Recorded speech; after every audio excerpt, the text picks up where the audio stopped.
Bueno, lo que vamos a ver hoy va a ser el surgimiento de la psicología como disciplina. Recuerden tomar nota, ir tomando nota de aquellas cuestiones que ustedes consideren más importantes. Resulta que estas clases que estoy dando de manera virtual, no creo retomarlas en su totalidad cuando regresemos al curso, al aula, eh, porque bueno, voy a considerar de que ustedes tienen a su disposición ya dichas clases. Entonces, bueno, les invito a que vayan tomando notas, entonces, de lo más importante, de lo que ustedes consideren más importante. ¿Y qué vamos a ver hoy? La psicología científica, el método científico, el proceso de secularización del saber, Wundt y la creación del primer laboratorio de psicología experimental y el estudio de la conciencia. Bien, bueno, vamos entonces con la primera de las diapositivas que tiene que ver con los inicios de la psicología científica.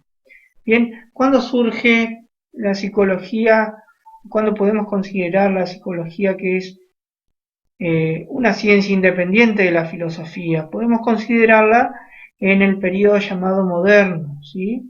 En el cual se produce un proceso de secularización del saber, una separación entonces de conocimientos de tipo científicos con los saberes o conocimientos de tipo filosóficos que se venían dando hacía ya muchos siglos antes y lleva su máxima expresión a la Edad Media.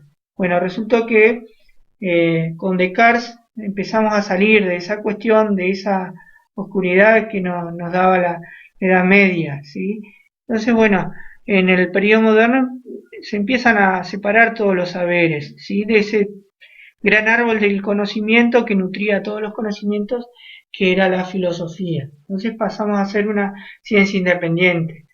Bien, eh, entonces, en el año 1879, con la creación del primer laboratorio de psicología experimental por parte de Wilhelm Wundt, en Alemania, entonces, ese hecho marcó el pasaje de la filosofía a la psicología como una ciencia independiente. ¿Y qué modelo científico adoptamos?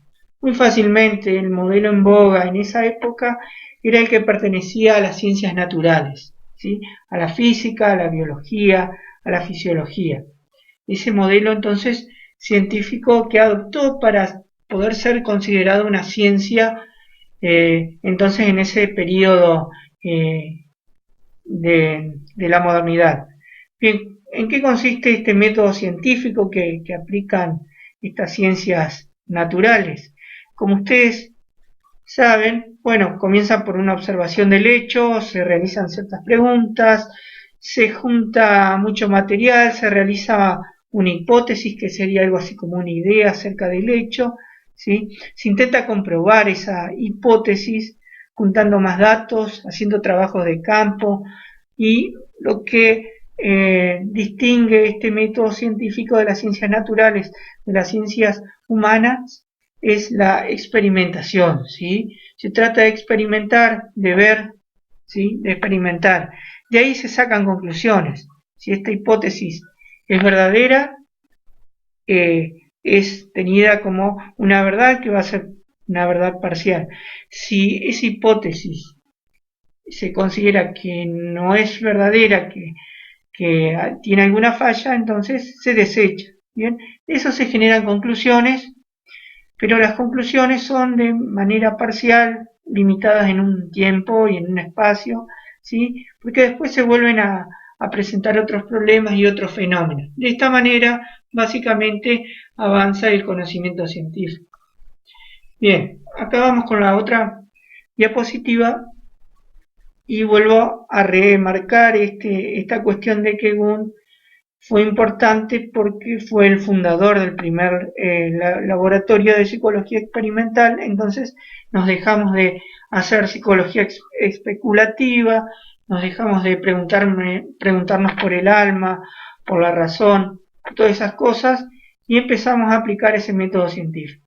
Entonces, vuelvo a repetir, en 1879, con la creación del primer laboratorio de psicología experimental en Alemania. Bien, ¿cuál fue la importancia? Como todas las ciencias, también definimos un objeto de estudio propio. En ese entonces dejamos a un lado el alma y empezamos a estudiarlo, la conciencia, ¿sí? La experiencia interna. Y definimos también un método, ¿sí? Una introspección experimental. Esas dos cuestiones las voy a explicar ahora, ¿sí? Porque resulta muy difícil de entender. Bien, la conciencia entonces, para Wundt, como no podía estudiar bien exactamente de manera objetiva lo que pasa dentro de las personas, bien, él decide entonces esos contenidos de la mente estudiarlos de otra manera, ¿sí? Entonces, ¿qué contenido de la mente va a estudiar Wundt? Las sensaciones y los sentimientos. Esos dos contenidos son básicos como para entender la conciencia. Bien, el método de estudio entonces ideado por Wundt fue la introspección, ¿sí? Para estudiar entonces esa experiencia interna. Si bien la conciencia para Wundt no podía ser observada de manera directa, sí podía observar en sus pacientes, en sus colaboradores, algunas reacciones que tenían en el cuerpo. Como por ejemplo, qué sé yo, podía saber si estaba sudando, si se ponía nervioso, ¿sí? Si se irritaba, y podía saber entonces todo lo que provocaba a nivel fisiológico del funcionamiento del cuerpo, aquellas cosas o aquellos estímulos que él le presentaba, ¿sí? Vuelvo a recordar entonces, aunque de manera directa no podía observar la conciencia, Wundt sabía que observando ciertas reacciones, ¿sí? En el cuerpo a nivel fisiológico, en el cuerpo de aquellos sujetos de experimentación, podía saber lo que sucedía por dentro, ¿sí? En la conciencia, en esos contenidos de la mente. Bien, hasta el momento estuve hablando de la observación, ¿sí? Como un hecho importante para el estudio de la conciencia. Pero no debemos olvidar que el método de estudio, el camino para emprender el estudio de la conciencia, es la introspección, ¿sí? Recordemos que Wundt era un fisiólogo, entonces él estudiaba cómo funcionaba el cuerpo. Entonces, ¿qué es lo que hizo? Y utilizó el método de la fisiología, era lo que él conocía y a lo que él se dedicaba. Entonces ideó un método, ¿sí? Que tenía que ver con estas cuestiones de las ciencias naturales. Por ejemplo, él medía la atención que podía poner una persona en determinada cantidad de tiempo, y de una máquina para medir los estímulos luminosos, y también tenían que ver con esa atención. ¿Y qué hacían estos experimentos? ¿En qué se basaba esta introspección entonces? Entrenaba a esas personas, ¿sí? Para que informaran a ellos acerca de las sensaciones que iban teniendo, ¿sí? Acerca de eso entonces fue como comenzó.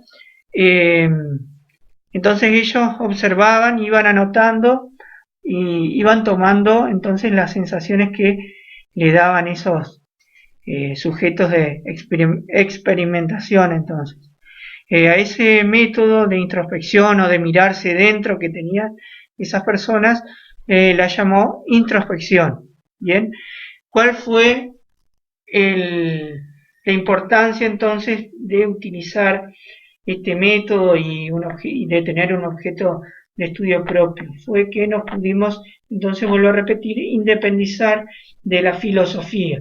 En realidad, la creación del primer laboratorio no fue un hecho tan importante en sí, sino que fue importante porque marcó el pasaje a la psicología como ciencia, ¿sí? De la filosofía entonces marcó el pasaje a la filosofía como una ciencia independiente. No se hicieron grandes descubrimientos, pero sentó el precedente como para que otra línea de investigadores continuaran con sus estudios, ¿sí?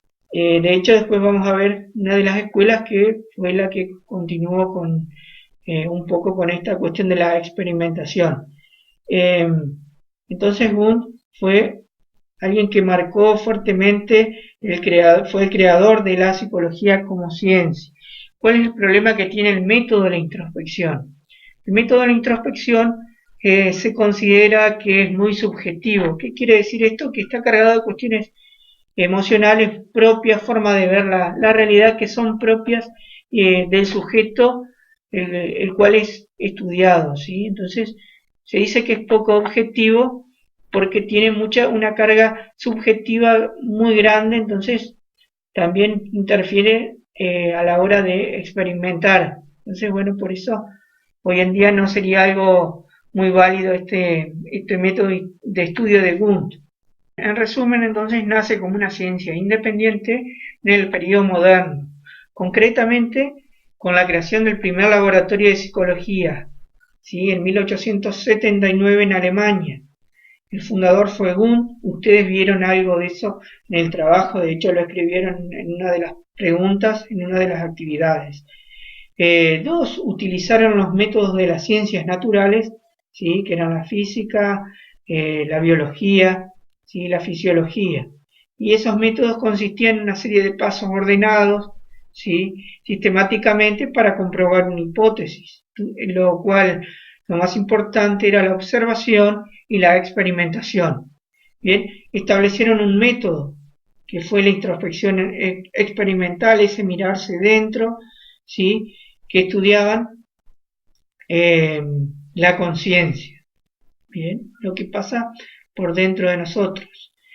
Hoy en día, esto es muy importante aclarar, la experimentación en psicología no es obligatoria, puede estar o no estar de acuerdo a lo que nosotros estemos estudiando.